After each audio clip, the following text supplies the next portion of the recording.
كاين واحد الواقع في المغرب ولا كيتعاود كل نهار، واقع ديال الخوف والقلق وعدم الثقه. الناس ما بقاتش كتثق. الخوف ما كيبانش ولكن راه كيتحس، كيسكن في القلوب ديال الناس اللي عندهم دار ولا شي محل وكيبغيو يكريوه، وحتى في الناس اللي كيسكنوا في الكرا حتى هما كيكون عندهم واحد الخوف وكيقلبوا غير على الاستقرار. هذا الشيء راه ما جاش من الفراغ، جا من واحد السنوات اللي طويله ديال السيبه وديال العشوائيه وديال القوانين اللي ما كانتش واضحه، ديال واحد المساطر اللي كتشد الوقت اللي ما خصوش يكون، وفي الاخير كتخلي كل طرف كيحس بالظلم.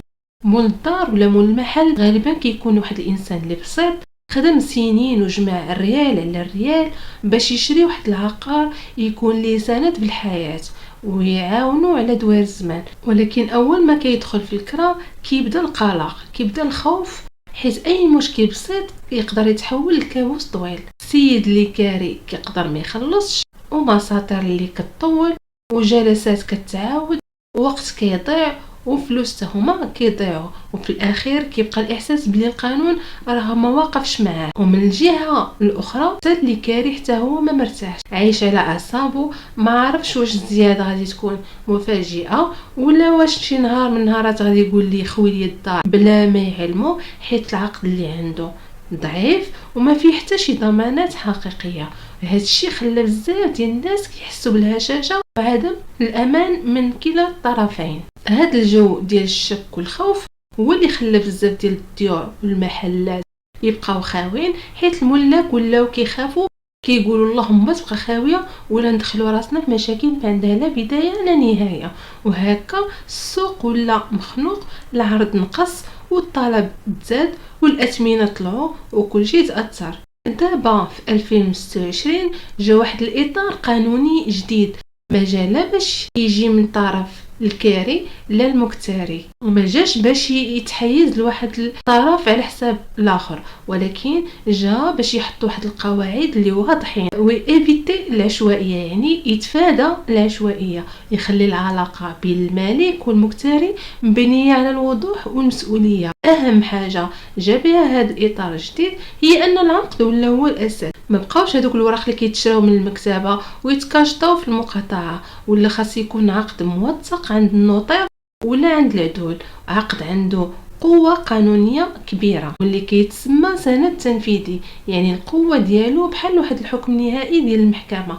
وهاد القوة هي اللي غادي تحمي الطرفين بجوج، كتحمي المالك من المماطلة والتهرب، وكتحمي المكتري من القرارات العشوائية، حيت كلشي مكتوب واضح من الاول، الحقوق والواجبات، مدة ديال الكراء، طريقة ديال الاداء، والشروط ديال الفسخ ديال العقد. حتى موضوع الزيادات اللي كان ديما سبب مشاكل تسد عليه الباب، مبقاتش الزياده كتجي على حساب المزاج ديال كل واحد ولا على حساب ظروفه، ولات مربوطه بالوقت وواحد النسب اللي محدده، وما يمكنش تزيد حتى ريال الا دازت واحد المده معينه. وحتى ملي كدوز راه الزياده ما كتكونش مفتوحه، كاين واحد السقف محدينه ما يمكنش تفوتو، وهذا الشيء كيخلق توازن وكيخلي المكتري هاني ومطمئن. اما اكبر مشكل كان كيعاني منه الملاك هو عدم الاداء، فالقانون الجديد كان واضح، ما بقاتش المماطله وما بقاش الاداء الجزئي. الا تراكمات الاشهر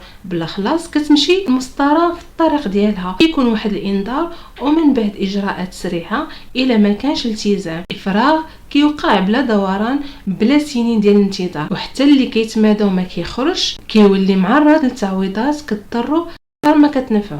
وهاد التغييرات كامله راه ما جاوش باش يخلعوا الناس، جاو باش يرجعوا الثقه، باش المالك يحس بالامان ويخرج العقار ديالو للسوق، وباش حتى المكتري يحس بالاستقرار وما يبقاش خايف من المفاجآت. الى طبق هذا القانون بعقلانيه وبنيه حسنه، السوق ديال الكرا يقدر يرجع يتنفس ويوليو فيه واحد التوازن، تولي العلاقه بين الطرفين واضحه، ما فيها حتى شي مشكل، ما فيها حتى خوف ولا شي شك. والسؤال اللي كيبقى مطروح، واش هذا الاطار القانوني غادي يطبق حرفيا واش العقليات غتبدل؟ حيت القانون بوحدو راه ما كافيش، خاص حتى الوعي والاحترام متبادل. كل واحد يعرف ان الحق يجي مع الواجب. الايام اللي جايه هي اللي غادي تجاوب، ولكن المؤكد ان مرحله السيبه راها قربت تسالي، والطريق راه ولا مرسوم، والباقي على الناس كيفاش غادي يتعاملوا معاه. وفي الاخير خصنا نكونوا واضحين مع راسنا.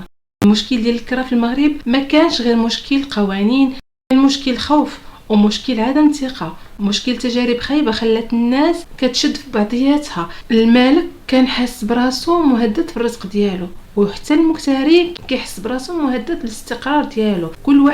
كل واحد كيشوف القانون من الزاوية اللي كتضرو.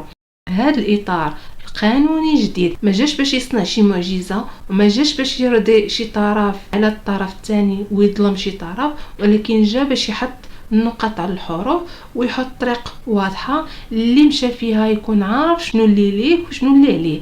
والعقد ولا هو الاساس، الكلام ولا مكتوب، الالتزام ولا مطلوب من الجهتين بجوج، وما بقاتش الاعضاء اللي كانت كتطول وكدير المشاكل لسنين. الا كان المالك غادي يحترم العقد وما يديرش الزيادات العشوائيه، والا كان المكتري غادي يحترم الاداء في الوقت وما يتهربش من الواجبات ديالو، راه بزاف ديال النزاعات ما غاديش توصل حتى للمحاكم. القانون دابا عطى الاطار، ولكن تطبيق النيه الحسنه هما اللي غادي يعطيو النتائج. الثقه راه ما كترجعش بين نهار وليله، ولكن كترجع خطوه بخطوه ومع الوضوح ومع العدل ومع الاحساس بان ما بقاش شي واحد اقوى من واحد، ولكن كاين ميزان خاصو يبقى واقف.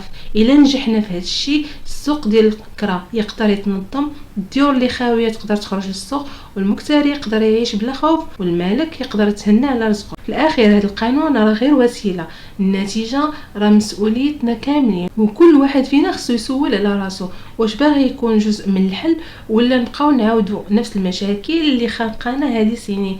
الزمن غادي يجاوب، ولكن الطريق دابا راه واضح. الى عجبكم محتوى واستفدتوا ما تنساوش لايك واشتراك في القناه، والسلام عليكم.